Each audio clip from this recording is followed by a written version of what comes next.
But they're saying they're going to go the other direction. We got the data. How do we use this? How do we expand? So there's a few different things that came out. They have a few different ones. Quick, I think, is one. A health one. But I think the one we want to talk about is Connect Talent. So it's going to be called Amazon Connect Talent. It will be an agentic model. It will be hiring. So again, it's scaled hiring. So, you can use this for sort of your larger acquisitions. I would assume, although it's not directly stated in the article, that this is something Amazon has used internally for doing some of their hiring. They basically said it's built on Amazon's experience hiring 250,000 seasonal employees annually. It's worth noting that Guna, who is the head of product strategy over at Cornerstone, came from Amazon and was one of the people who helped build some of their internal, because they built their own internal systems, right, for many years. And so I don't know if he was involved in this particular one, but it's worth noting that connective tissue there, right? Welcome to the HR Huddle podcast, presented by Sapient Insights Group, the ultimate resource for all things HR. It's time to get in the huddle.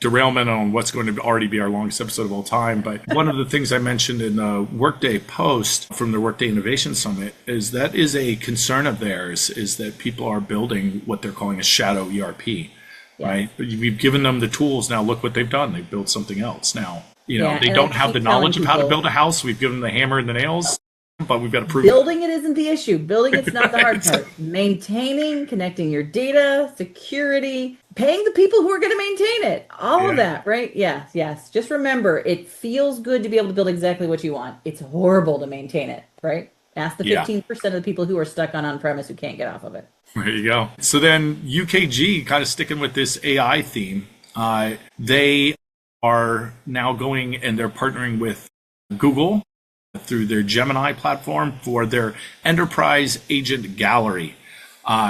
So basically, kind of again, taking all of the sort of agentic ecosystem that they have through the Gemini platform and bringing that into UKG's ecosystem as well. Stacey, I think what was interesting here, that's kind of, we're starting to see some of the, I guess we'll call it the major players in HCM kind of take a side. Who's going to be their partner? Workday with Claude, things like that. Anthropic, I should say.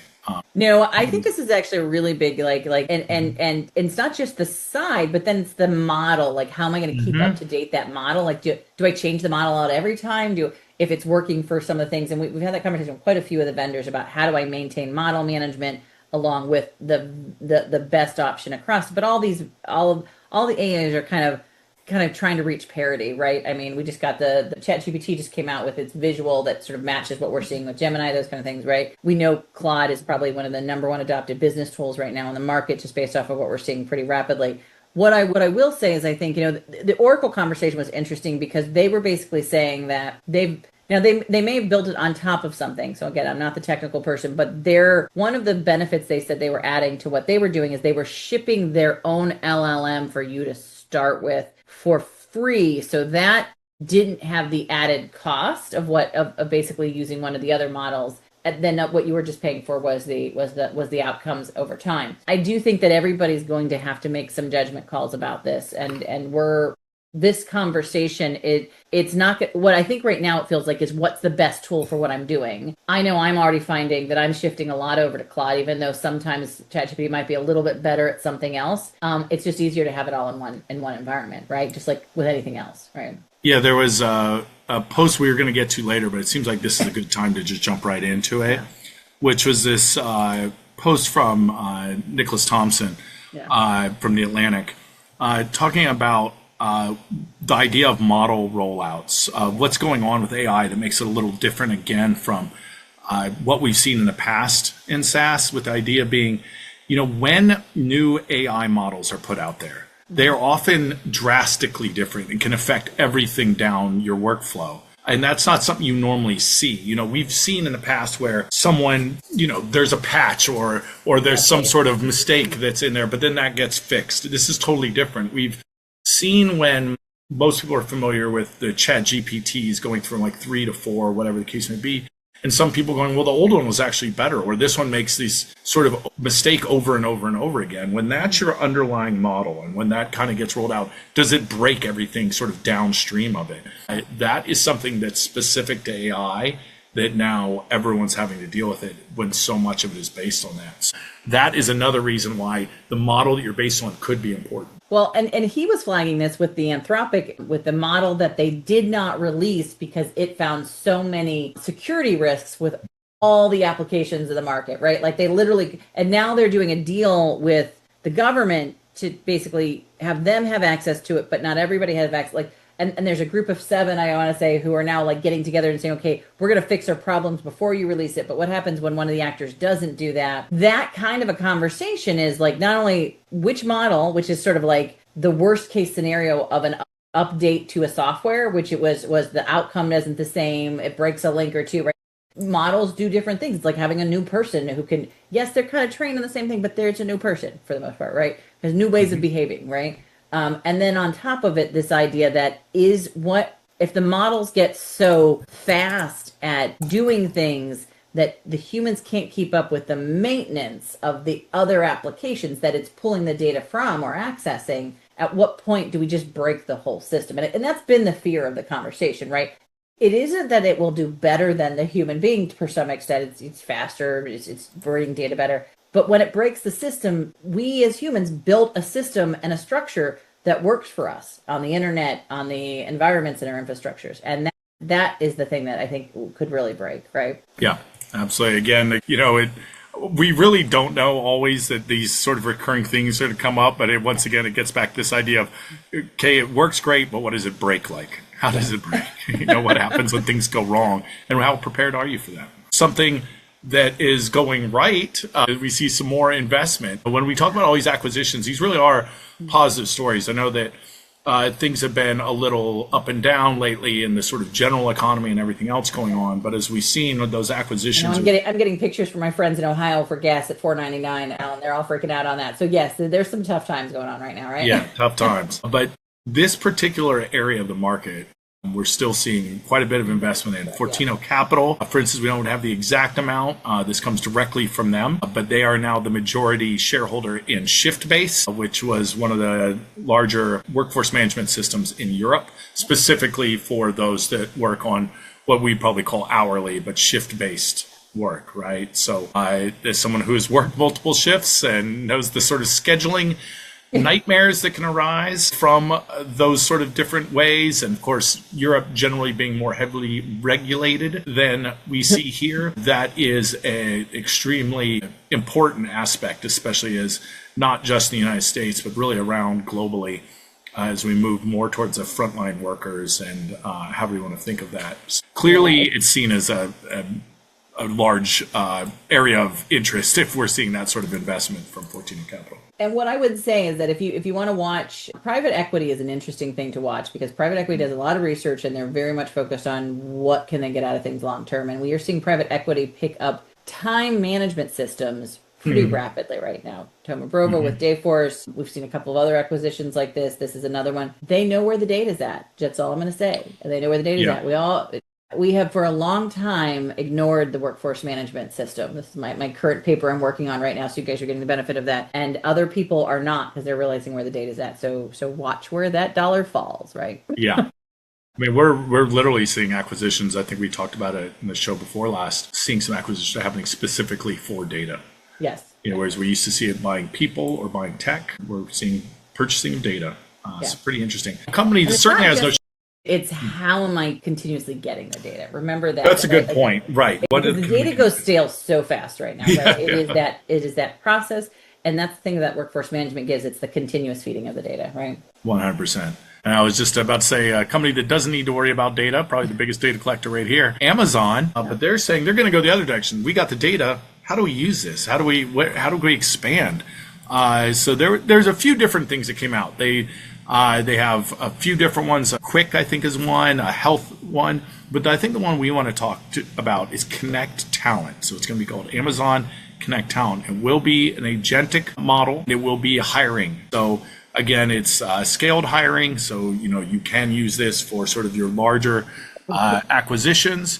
I would assume, although it's not directly stated in the article, that this is something Amazon has used internally for doing some of their hiring. It is actually stated. They basically said it's built on Amazon's experience hiring 250,000 seasonal employees annually. It's worth noting that Guna, who is the head of product strategy over at Cornerstone, came from Amazon and was one of the people who helped build some of their internal, because they built their own internal systems, right, for many years. And so I don't know if he was involved in this particular one, but it's worth noting that connective tissue there, right? Yeah, no, they're saying basically we know how to hire people because we've done it, right? Which we see a lot from these big companies, right? Yeah.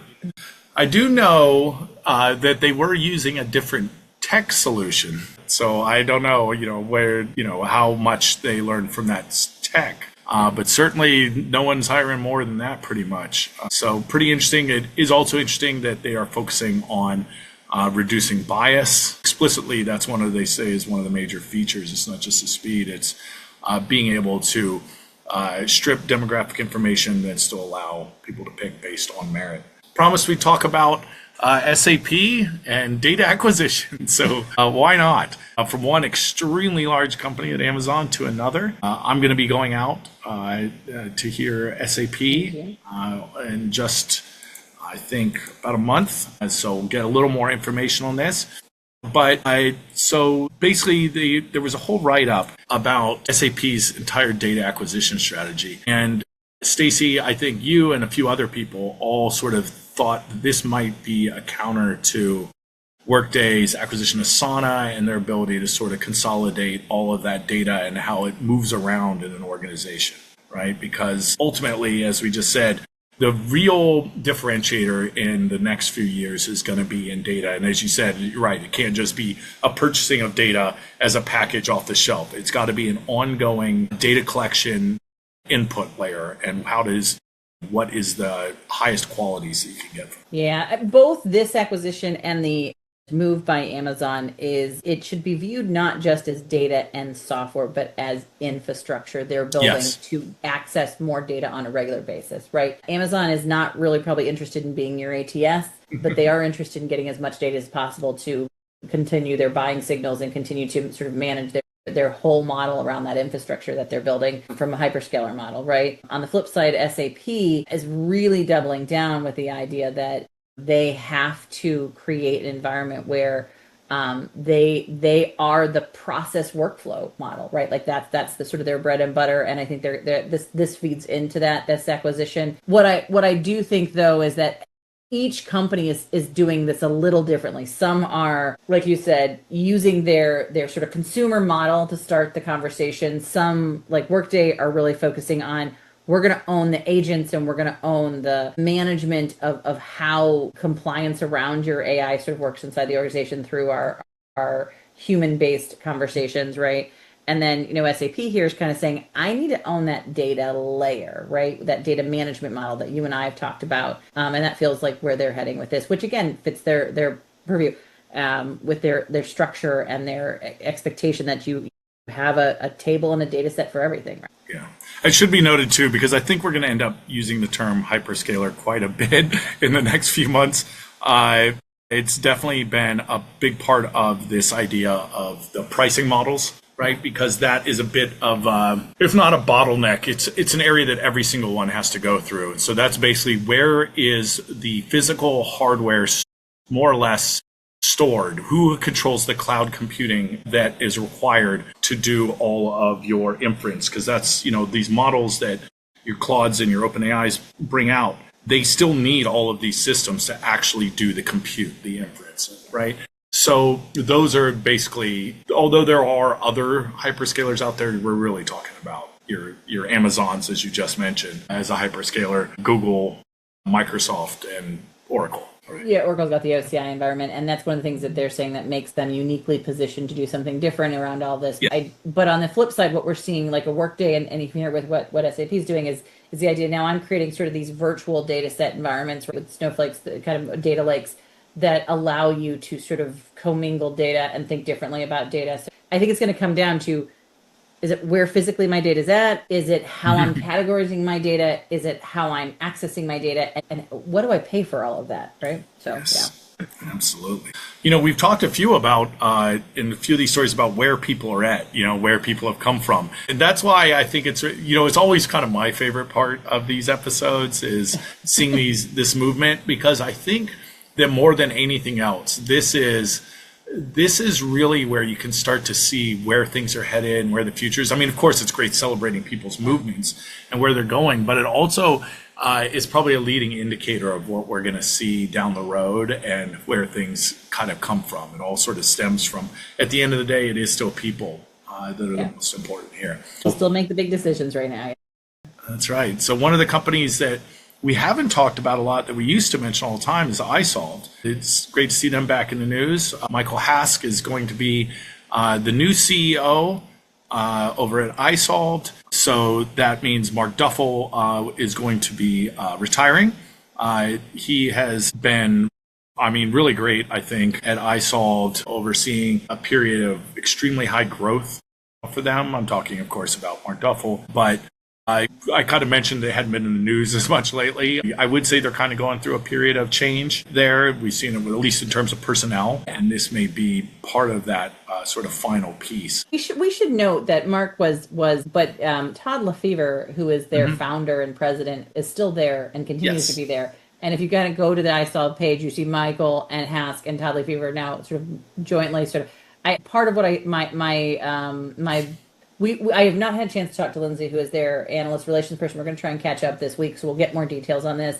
But I think, Michael Hask has a background, comes from Paylocity, along with some other AI-based organizations. iSolve does very well in our research. It's one of those companies that kind of came out of the blue, and part of it is because of their customer service. I also think, too, it's because Todd had a vision of what he could do and how he could help people. And founder-led businesses are always really, we knew when Anil came back to Workday, not to say that you have to have founder-led. There's a lot of other businesses that run well, but it is nice to see founders still in organizations and still involved. And you can definitely see Todd's sort of handle on a lot of stuff. So I think I'm excited to see what Michael brings to maybe scale up some of what I've done inside of organizations. But Amy Mosier, who's their chief people officer, she just recently rolled out their new India offices that they've got. She's been doing amazing work, sort of recreating it's hard to imagine, but they have 160,000 customers, right?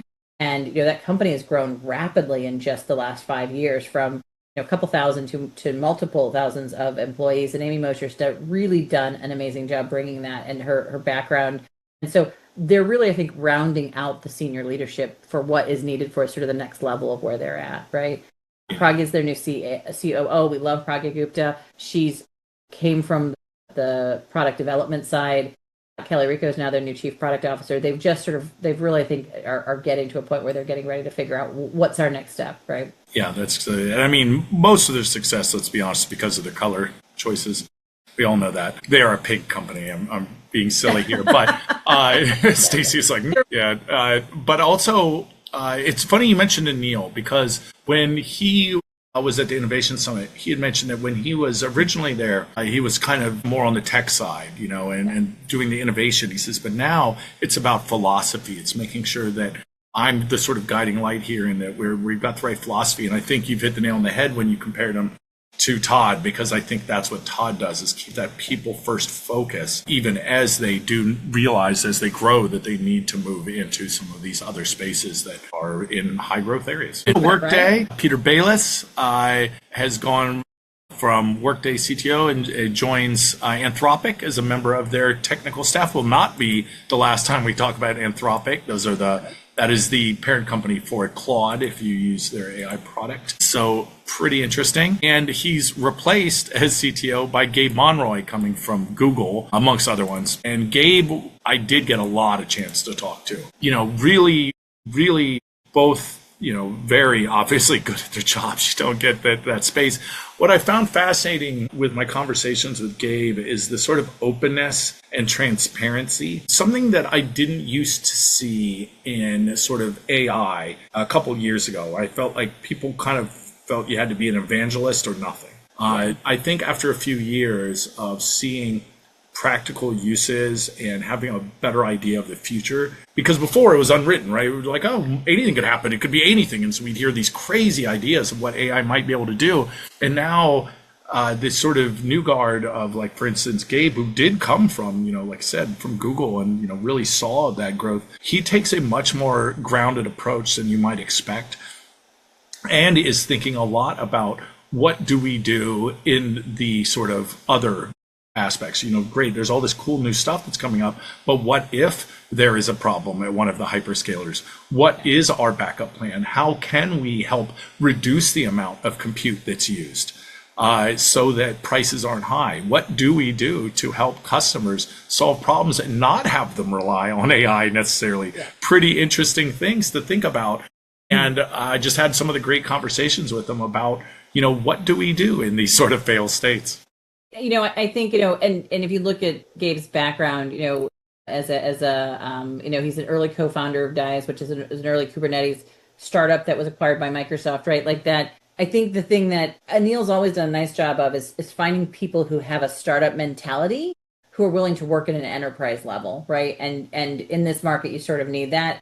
And so it's good to sort of see sort of big company consumer plus. But you and I both know we've seen a lot of people who have consumer background who don't do so well at enterprise because they don't understand sort of the scale and the complexity of it. I am hoping that Gabe brings some of that scale and complexity because he's worked with some of these technologies behind the scenes on the infrastructure side. Sounds like you had some good conversations with him. So we will watch, but it is a real opportunity, I think, to almost rethink and re-engineer the idea of the infrastructure, right? Also a snappy dresser, that Gabe. Well, what people wear is a window into their heart, is what they say. As I enjoyed my Met Gala, and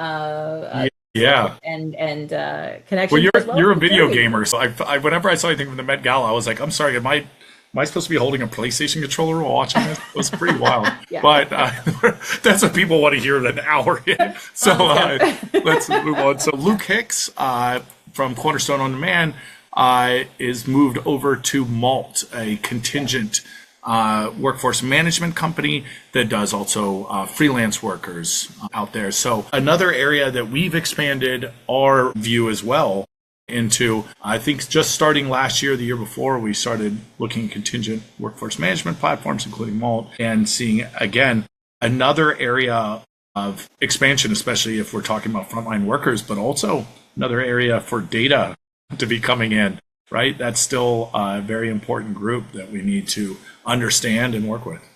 Yeah. Meg Bear probably needs no introduction, I would hope. But the world of our HR knows Meg Bear. She's been at many of the biggest firms in the market, right?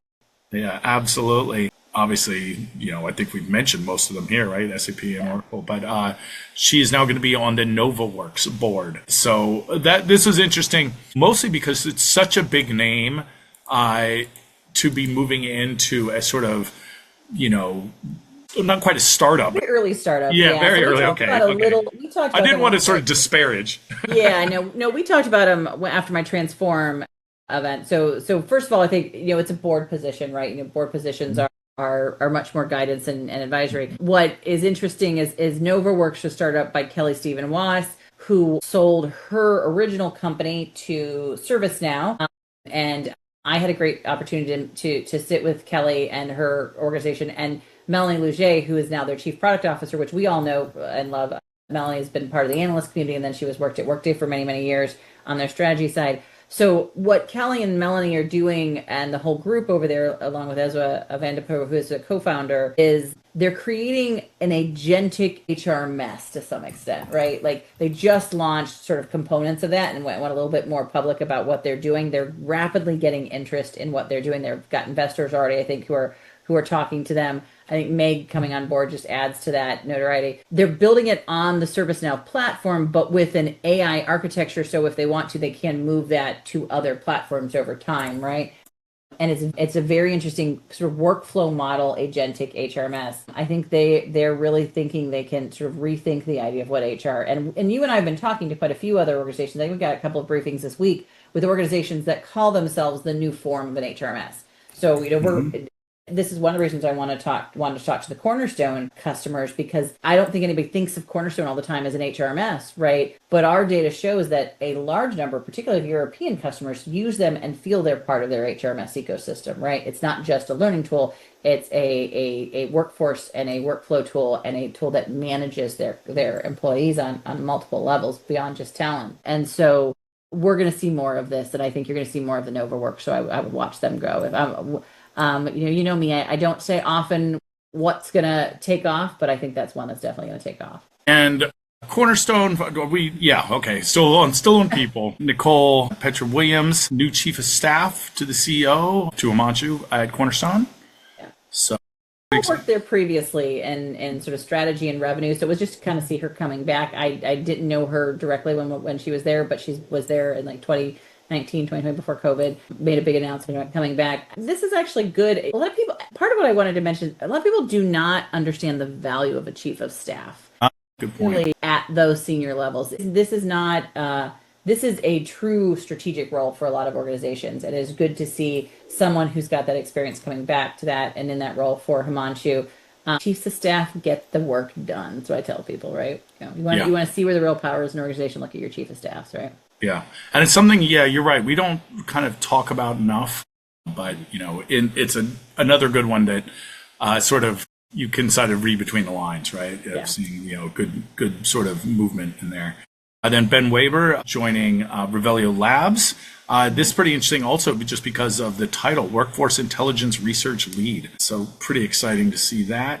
Yeah, I think Ben Weber's well known in the people analytics space. He's a good friend of some of our friends in the space. I don't know him personally as well, but I think his background with MIT Media Labs, those some interesting things that he's going to be bringing to the table there, right? And then at iCIMS, new CEO, although this was brand new and wasn't talked about at the event, other than just that something was coming, and that is Mark Thompson will be the new iCIMS CEO. Pretty interesting to see that. I will say overall at iCIMS, I mentioned them kind of at the top of the event, and they have really, the top of this show, and they are another one that is, they are really focused on how do we get to the correct outcomes. And I think that that's going to be something. Let's see, their new chief AI officer, the one I was mentioning earlier, Daniel Joplin, he came in last August. What is that, like 10 months ago? So, they are clearly setting their stake down that we are going to be technology forward while not losing sight of that, founding philosophy of providing the best possible talent acquisition experience for sort of both sides, right? For the candidate and for the organization doing the hiring. So yeah. I believe he comes from internal, right? Like I want to say he was finance, but I could be wrong on that from his background. So they're really doubling down on knowing their own DNA, right? Yeah. I really, just sort of a side note, but I really enjoyed at iCIMS that we actually got to talk and have a presentation from their chief legal officer. I love legal officers, my favorite people. Yeah, agreed. Oftentimes they're in the background, or you'll hear something, oh, this can't be done or whatever, or they're just mentioned. But to actually have them front and center and talk about the things that are going on, fascinating, especially in a place like hiring, where it's really important to know. They need to know it internally, but they need to know it externally as well. So pretty cool. Now this one I'm just super excited about. This is a personal one for us, but want to say congratulations to Kate or Katie. She says either one is fine with her. Katie Achille is taking leadership at the Devon Group. Devon Group kind of acts as a PR, AR firm between some of the biggest players in this HR tech space and companies like ours. So we've known them for a long time, and they're also just wonderful people. Yeah. Gina Killey, who she's taking over the role from, and we should note there is a little connection there. Yes, they do have the same last name. Kate has been amazing at taking in the reins, and Jean is moving into, I think, a strategy role, right? Like more innovation role, which is what I think everyone wants to do. And my hope will be for Jean that she's also slowing down a little bit. She's one of the hardest working women in the HR tech space. And she just knows her shit, right? Like she's got it down. But so does Katie. And I think, what's going to be really fun is Katie brings a really fresh perspective to all of us, right? Like she really thinks differently about the market. She understands, I think, a very sort of new generation that sounds very sort of pandemic, but it really understands, I think, the shifting space we're seeing around sort of what's happening on how we reach people in a different way. And so I'm excited for her. I'm just, big celebration and very proud of all the work that she's done because we've known her from the early days of when we first got a chance to meet her. I think I've been at HR Tech for over 15 years. That is scary, Cliff. But that was when I first got to meet Kate. She was at that desk in the analyst room, and I was a lost little analyst going, I don't know where to go. I don't know who, what I'm doing. And she was like pointing us in the right directions. So it's lovely to see her sort of take the reins here. They're both very no-nonsense people in the best possible way. I realize that could sound harsh, but I mean in that they are not going to be confused or befuddled by, like, oh, you're a big name or that you say all the big words. They'll figure out what organizations do, how to match them up. And that's an extremely good skill, saying, no, this is exactly what you need, even if you don't know it. And I'm going to set you up with these people. And here's what's important. Yeah, so, agreed. Having that perspective is important. And then there was a pretty funny one, too. This one, speaking of Anthropic. Right. I know we haven't even hit our speed round yet, Cliff, and we're already an hour and a half in. So if you're still listening, thank you. God bless. Yeah, if you know what I might, what I'm going to do. There's something that we haven't done. I might see if we can work with our group to put timestamps on it. Yeah. This probably really will matter more for our YouTube watchers. But we'll say, look, if you just want to hear the people moves, go to this time and go to this time. Yeah. So, because we understand we've been gone a while and this is all exciting to us. Not all this will be that interesting to you, but it should be. This one is a bit of levity. This one is a funny one that came from Lars Schmidt, who's taken a new role over at HR. It is their head of recruiting, is the ambassador, as he put it, and he got really funny. I called him ambassador. Oh yeah. I think he called himself something else, but it's really funny. We'll put the link in. But it's just one of those things that if you started a company at the right place at the right time, you could imagine being at Google 30 years ago or something, and everyone going, can you fix my computer? Yeah, so for those who don't know Lars, I mean, I've known Lars. He's been on the sort of the speaking circuit for a long time on the recruiting space, but he's been, a writer for Fast Company. I think I got to know him when he was the director of talent acquisition at NPR, or now at that point in time, right? Which is back in 2011. That's when I first got a chance to meet him back in my Burson days. He's just someone that you run into a lot, and he's just a really nice guy, right? Is a good way to put it, right? He's always willing to have a conversation, always willing to have a talk. And he's been out in the market for a while. And he actually, I think, said thank you for helping him get the job to a couple of people that we know in the industry, which was really powerful. But he's now, in recruiting and head of talent over at Anthropic. And the internet just exploded, and he became like the ambassador to the HR community for Anthropic. And his post, first of all, he said thank you to so many people that he probably didn't have time to say thank you to, because we all said congratulations to him. We were all excited for him, right? But then he kind of came back a week later and said, okay, all of you 500 new people who are now connected with me, and all of you who are trying to reach out to me, I can't handle the amount of interest in knowing me now all of a sudden. Not that people didn't love him beforehand, right? And so he put this hysterical commentary out about the 5 things he's answering that everybody's asking about. And the first one was, basically, he's so new, he can't talk to all of us and do an interview with all of us. He just needs some time to understand what his new role is, right? The second one was he cannot tell you or review or demo your new Claude application, which I'm like, we had a similar, most recently, someone who was briefing us, and they came up and started talking about their new application on doing, I want to say it was a great new application, but it was about picking up the right outfit, right? Oh, and which was I was like, oh, that's really cool, but I'm like, we're demoing these other things inside of your company. It was one of those moments where I found myself going, oh wow, this is a world that just keeps like weirdly changing. And he's definitely hearing that. The other thing that he said was that no, we can't get you a job, right? And right. But if he knows you personally and met you, he may say a word or two. It was just, and he did it in the nicest and the kindest way that you could possibly imagine for someone who's probably being overwhelmed with everybody who's like, oh my God, I know somebody who's now at Anthropic, right? So just a commentary on it. So it's worth reading, and you just gotta love Lars for it, right? Another last sort of shout out here in love is to Aaron Murs, previously at Experian, sorry. Equifax. Don't get them confused. Yeah, I know, Equifax. She was at Equifax, right? Right. Yep. There is the other Yep. version. Yes, that's right. She But was at not Equifax for a Expedia. long I do time. have friends there too. Yeah. But Equifax. she's got a new role at Yeah. FICO, which Yeah. the company that manages the credit. Yeah, it is. stuff. I think they're actually, are they a government agency? Government agency or NGO? It's the, oh boy, federal Now credit you're asking organization. me Yeah. something I But don't. she's going to be the senior manager of product marketing Yes. at FICO. Federal Insurance and Credit. No, that can't be it. Anyway, Yeah. Now you're gonna. everyone's have to screaming look. at their radios. It's fine, yeah. But what I really liked of risk and customer life cycle, I mean, it puts her in a whole. My conversation on this was, one, we love Erin. It's great to see her go into a new role and get an opportunity to do product marketing in that area. But the other thing is, this consumer world and business world, we've seen it merge before. It did, definitely during the internet days, we saw a lot of it merge. I think we're getting ready to have another one of those sort of really interesting, weird overlaps. Data is data. And when you start connecting consumer data with work data, what does that look like? The background checking and the credit checking companies are all in this mix, right? And so there's going to be more conversations here. And it is the Fair Isaac and Company, and it is just a public company. So Okay. I was not going to get it by trying to work through the acronyms. But yeah, it is who basically controls your credit score in the United States.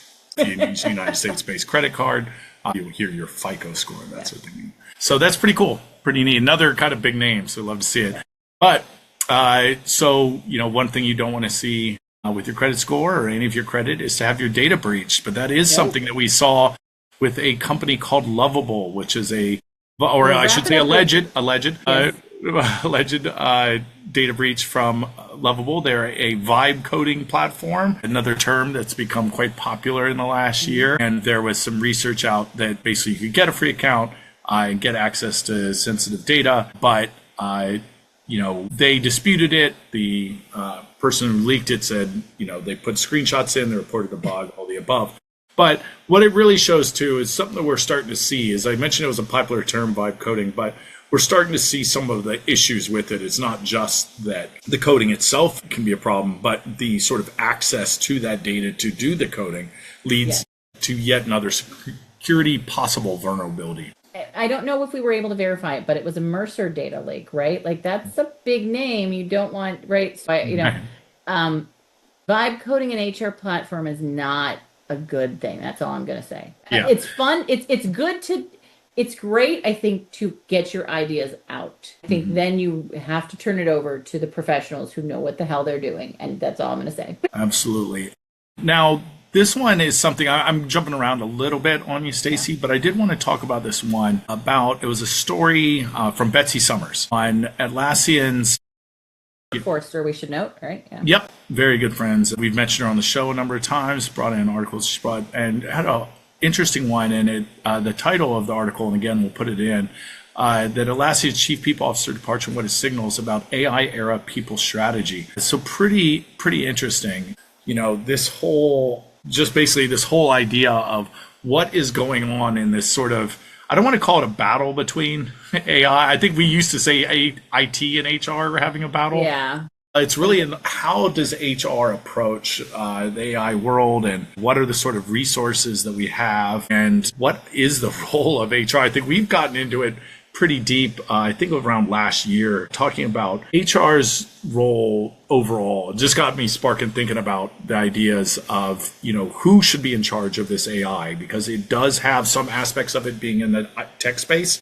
Some aspects it works a lot like people, and whose purview does that fall in? And I've said, for you and I both talked about it, I think IT wants HR to be more involved, because it's the first time they're dealing with a solution that doesn't do what you tell it to do all the time, that has a behavior that you've got to manage performance for. Atlassian's chief people officer taking on the AI enablement officer role, it's shifting the other way from, I think, what people thought with the Moderna conversation, right? And I do think that it's a powerful conversation that human and technology need to work side by side. It is interesting that Atlassian, of all the companies, which is very tech forward, is making that move, right? And that was kind of the conversation I think that Betsy was trying to have. Right? Now, you mentioned the speed round. How do you feel about starting the speed round a little earlier? What? 2 hours in, Cliff? Yeah, well, the reason why is because there were a few different stories. I know that you had sent that I'm definitely interested in. I don't know if you can boil this down in just a few. There was a story, I saw this as well, though, about how some of the AI tools were scraping now webinar transcripts. Yeah. And, what does that mean for AI SEO? What does that mean for privacy? As people who live very much in this world of webinars as being part of our content, right? As part of what makes us valuable to the market. This one hit a little more home than some of the other ones, even though they're all very important. Where this data is coming from, I guess that's been another theme we've been talking. Yeah, I think I sent this article to you as my team, and that we do here the transcripts that we have from the podcast, the transcripts that we have in our webinars. What he was basically saying is, don't throw away the baby with the bathwater, thinking that you have to reimagine your entire model for SEO with AI SEO, right? What he was basically saying is that, converting webinar transcripts into content, that's what AI is looking for. It's looking for knowledge. It's looking for information. That's a great way to get AI to pay more attention to what you're doing, is by not ignoring the wealth of information you have sometimes inside of these things that we're doing on a regular basis. It's a good article. I think we're going to link it out here. It's well worth looking at. But I do think this conversation about AI search SEO has to be had not just from a marketing perspective, but from a HR perspective, because people are going to start to see things in their AI that are promoted, that are marketed, that are gamed, right? And you're going to have to, just like we did with social media, get to some extent of how do you manage the flow of information and the communications that's happening through AI, that normally you would have handled by understanding what was on your website, understanding internal communications, making sure your employees. So a really good example of this is, AI now can have a perspective about your company. Is that the same message you want all of your employees following? Do you want your employees sort of looking at what they're saying, or do you want to make sure that AI is saying what you are saying about your company, right? I know that sounds very kinetic, but it is a really important thing.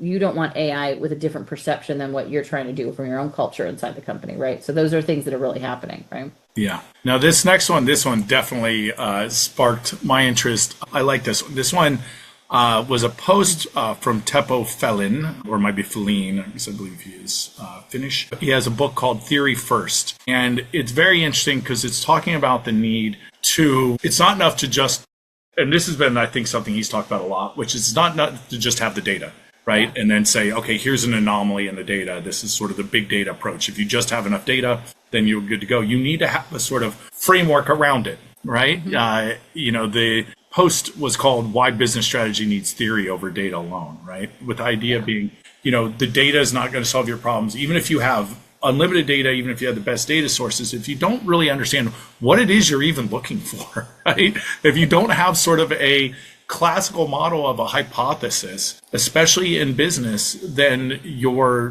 sunk, right?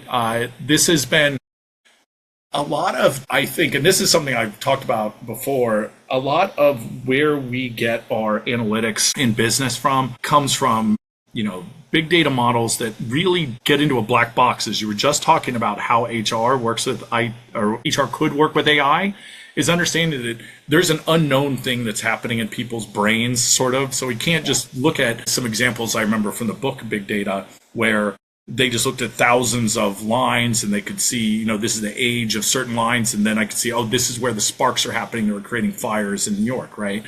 With people, even if you have tons of data, you're not going to say they're going to leave here in 2 weeks. It just doesn't work. There's a black box. Flight risk thing that everybody came out with 5 years ago, right? And they were like, because you live 2 hours away, you're a flight risk. Well, that's kind of common sense on one level, but on the other level, two hours in Atlanta is very different than 2 hours in San Francisco, because your house prices make a big difference, and your experience you want in your town makes a big difference. So you have to have some underlying understanding of what the human behavior is too, right? Not just looking, because it is the same thing, ice cream sales go up when, there's a tsunami. They're not correlations. It's not causation. It's just these two things go up because there are other factors going on at the same time. That'll happen in the summer. Yes.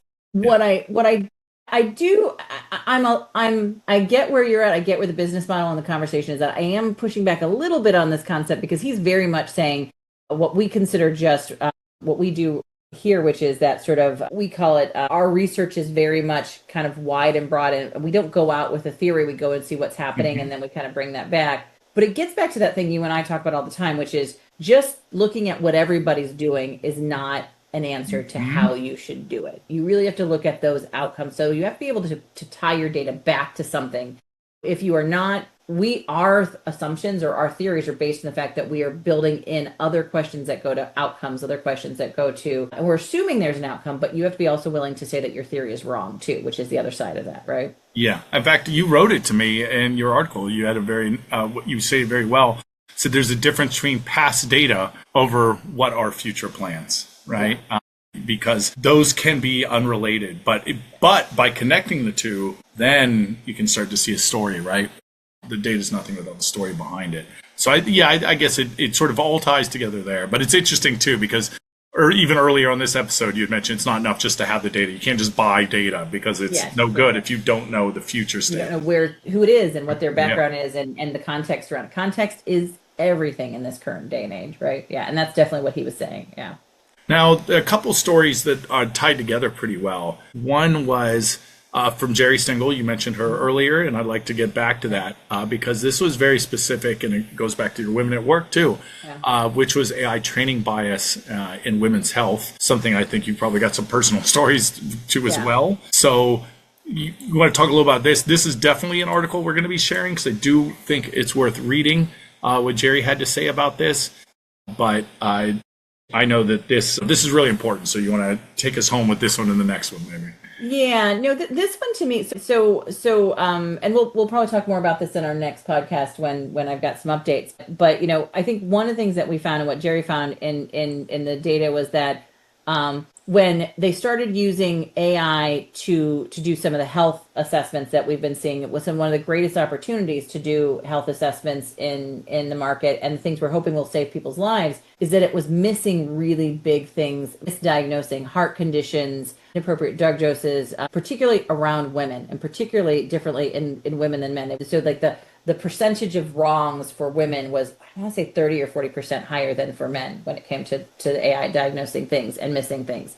And we're almost, because we do so little research for women's health, and because we do so little investment in women's health, it's only 1% of investment in the healthcare space goes towards women specific things, right? We are really depending a little bit on AI to maybe help us here. And basically what it was saying is that because of the biases that we have had for many years in the data around how medical fields work. So for example, that women don't feel pain as heavily as men do, right? There's that perspective, or it's not as big a deal for them as it might be for a man, right? Those kind of sort of assumptions that got built into years and years of history of sort of not having female doctors and not having females who are able to have a voice in those says are now getting rolled into AI, and AI is repeating that kind of crazy crap, right? And and it's not seeing things that it should be seeing. And so there's a real big push from Jerry and the team and the markets who are working on this to get not just more women-led data inside of the AI environment, but to acknowledge that AI is using bad data to start with when it's making these decisions. And so you should not assume that it is right? Particularly in this space, because it is going to cause deaths, right?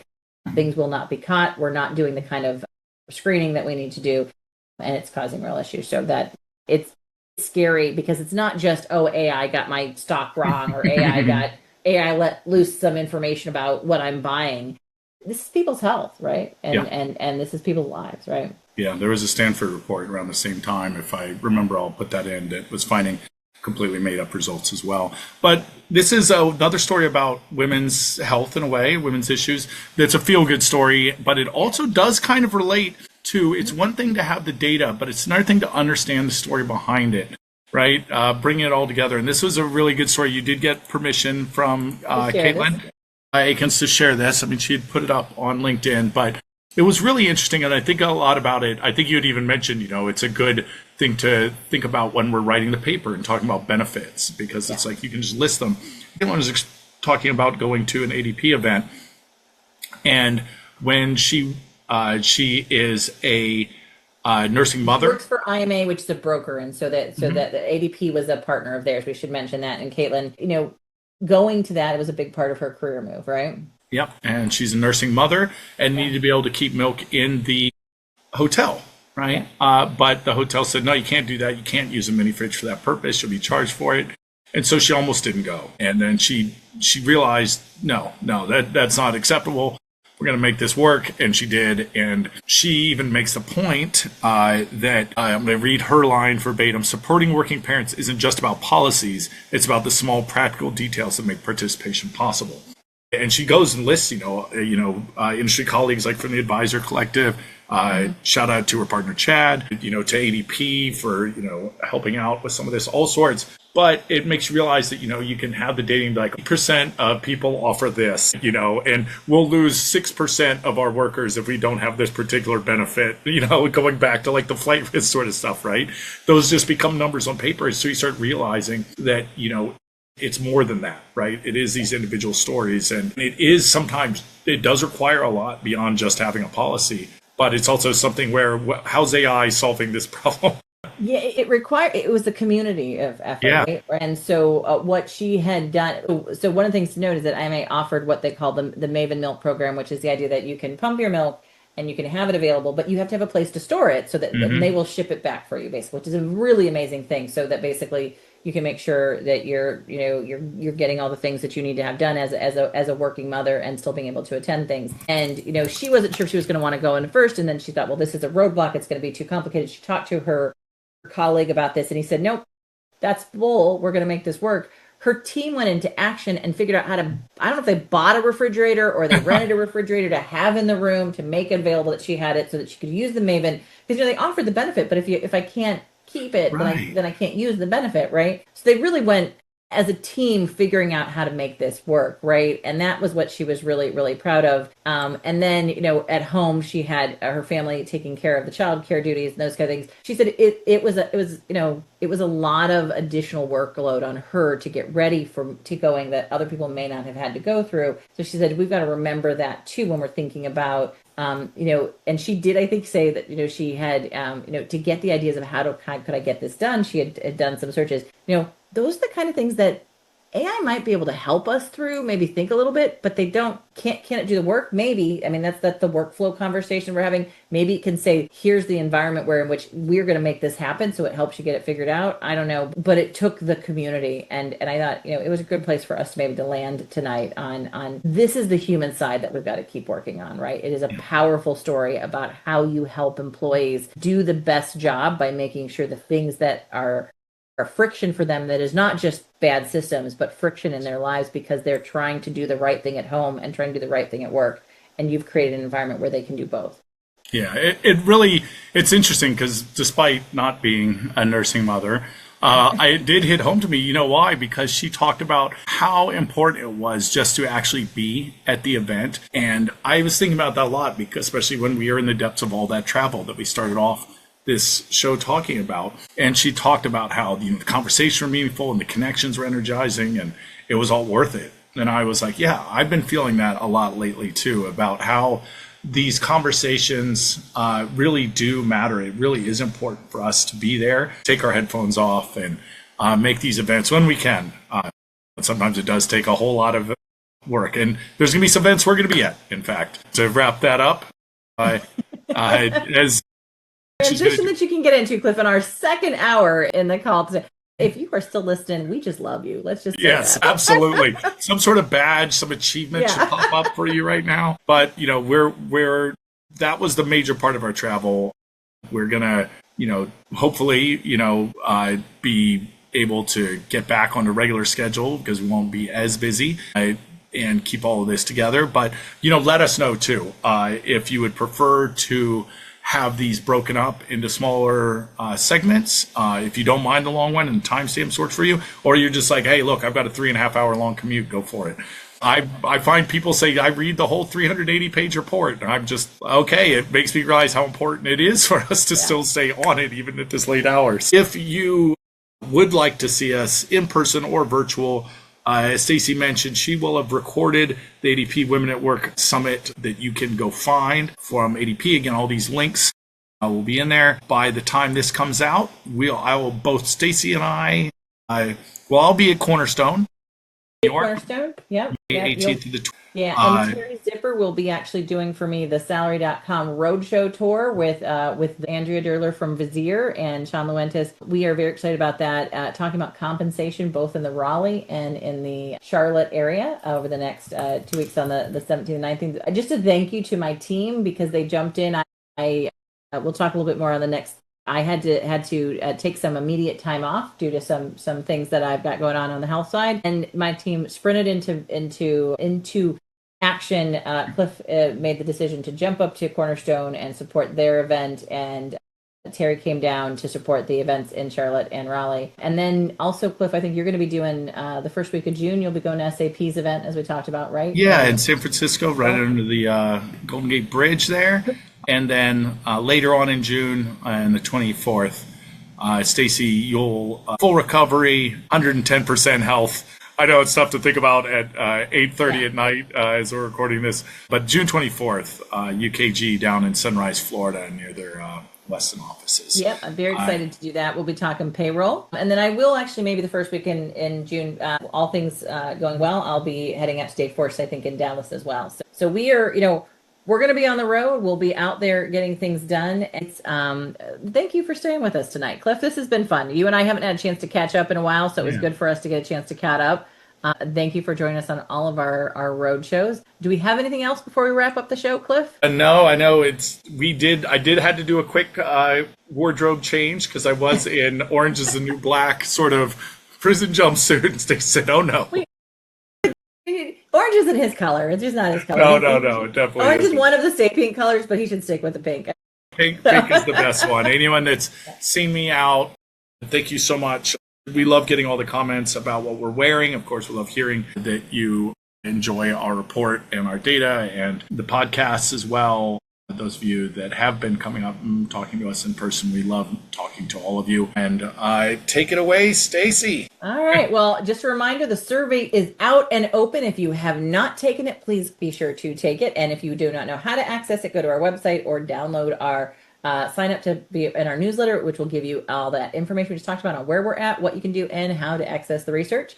Be sure to listen to our sister HR Huddle podcast, HR We Have a Problem, now hosted by our very own Cliff Stevenson. So he's doing an amazing job on that. We're going to do a little bit more of that, some on-site conversations. We'll see. That might be something that's upcoming, so watch for that. And if you'd like to help support the podcast, please subscribe and leave a rating and review where you grab our podcast. Oh, also noting that we have a new podcast by Terry and Susan.